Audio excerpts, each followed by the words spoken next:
Some moments don't arrive loudly. They don't announce themselves with chaos or disaster. They slip in quietly, disguised as an ordinary night, a normal conversation, a familiar face you've known for years. And then suddenly, nothing is the same. Before this story begins, do me a small favor. If you enjoy real, emotional, slow-burn stories that stay with you long after the video ends, subscribe to this channel right now. These stories aren't just entertainment. They're reflections of real human emotions we rarely talk about. And once this story starts, you'll understand why it matters. Now listen carefully, because this is one of those stories where nothing explodes, yet everything breaks. There are moments in life you never see coming. Not because you're careless, not because you're blind, but because your heart convinces you that some things are simply impossible. Impossible for you. Impossible in your life. Impossible in a home you believe is safe. I used to believe that. My name is Sarah. I'm a wife, a mother, a woman who thought she understood boundaries, loyalty, and herself. And nothing prepared me for what happened with my stepson. When I married David, I knew I wasn't just marrying a man. I was marrying into a life that already existed. A past. A child. Henry was 13 when I first met him. Awkward. Quiet. Polite in that careful way kids are when they don't know whether to trust you yet. He wasn't rude. He wasn't difficult. If anything, he tried too hard to be good. I remember thinking, this will be easier than I expected. That was my first mistake. Blended families are strange. You're not a parent, but you're not nothing either. You hover in this uncomfortable space where affection is allowed, but distance is expected. So I did everything right. I never pushed, never replaced his mother, never crossed a line. I helped with homework, made dinner, showed up. And Henry, he watched me. Always quietly, always respectfully. At least, that's what I told myself. Years passed. He grew taller. His voice deepened. His shoulders broadened. And one day, without warning, I realized I was no longer looking at a child. I was looking at a young man. That realization alone shouldn't have meant anything. But what followed did. It started with small things. Pauses that lasted a second too long. Eye contact that didn't break right away. A thank you that felt heavier than it should. I noticed it first in reflections. In mirrors. In dark TV screens. His eyes would linger. Not openly. Not boldly. But intentionally. And every time I caught it, my chest tightened in a way I didn't understand. So I did what people always do when reality becomes uncomfortable. I explained it away. He's just growing up. I'm overthinking. This is normal. But deep down, something in me knew better. The house felt different when David traveled for work. Quieter. Larger. Too still. That weekend, David had left early Friday morning. Henry stayed home from a friend's house because he said he just didn't feel like going. We didn't plan anything special. No movie night. No conversation. Just space. And sometimes space is the most dangerous thing of all. We were in the living room that evening. I was curled up on one side of the couch, pretending to read, turning pages without absorbing words. Henry sat across from me, flipping through channels he wasn't watching. The silence wasn't awkward. It was loaded, the kind that presses against your ears. Then suddenly, the TV clicked off. I looked up. Henry wasn't looking at the screen anymore. He was looking at me. And this time he didn't look away. My heart reacted before my mind did. That was how I knew something was wrong. Not inappropriate. Not strange. Wrong. Mom, yes. I asked, trying to sound normal. But my voice betrayed me. He swallowed. Ran a hand behind his neck like he was bracing himself. I've been thinking, he said. The air shifted. I felt it in my stomach first. About what?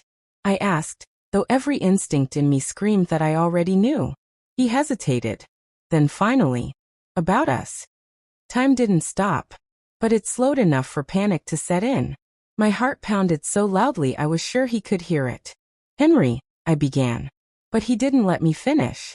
I know it sounds wrong, he said quickly, almost desperately. And I don't even know how to explain it. When I'm around you, It feels different. I've tried to ignore it. I really have. My fingers clenched around the edge of the couch. This wasn't imagination anymore. This was real. I don't know if you feel it too, he continued, his voice barely steady. But I couldn't keep pretending anymore. Silence swallowed the room. I couldn't breathe. Because the truth, the one I'd buried for months, was clawing its way up my throat. I had felt it. Not attraction the way people think of it. Not desire in the obvious sense. But something emotional. Something dangerous. Something I had no right to feel. This isn't right, I whispered. The words felt thin. Weak. You're my stepson. I know, he said. I know exactly what that means. He looked at me then. Really looked. And that was the moment I understood how deeply this had already gone.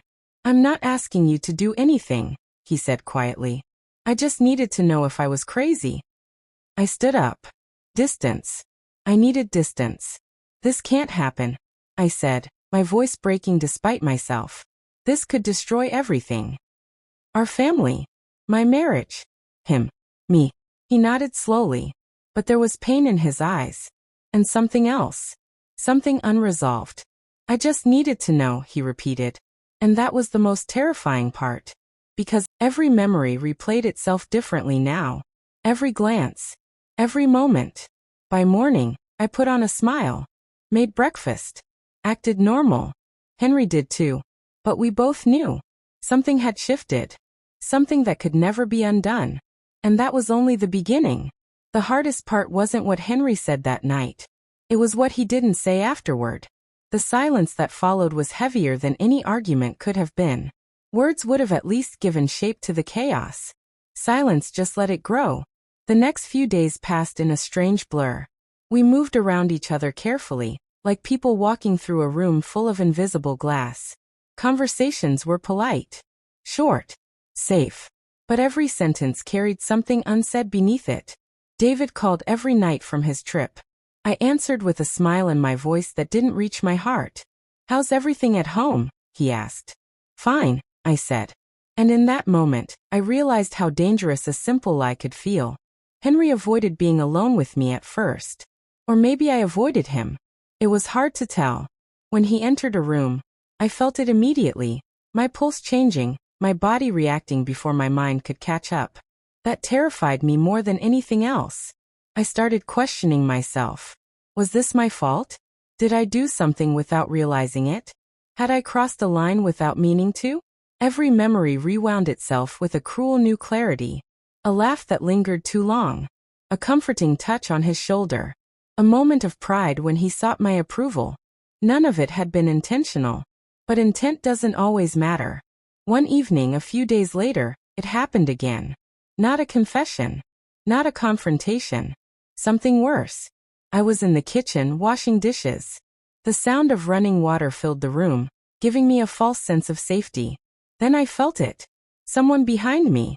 I turned, and somehow, that restraint made everything more intense. I'm sorry, he said quietly. The words caught me off guard. For what? I asked.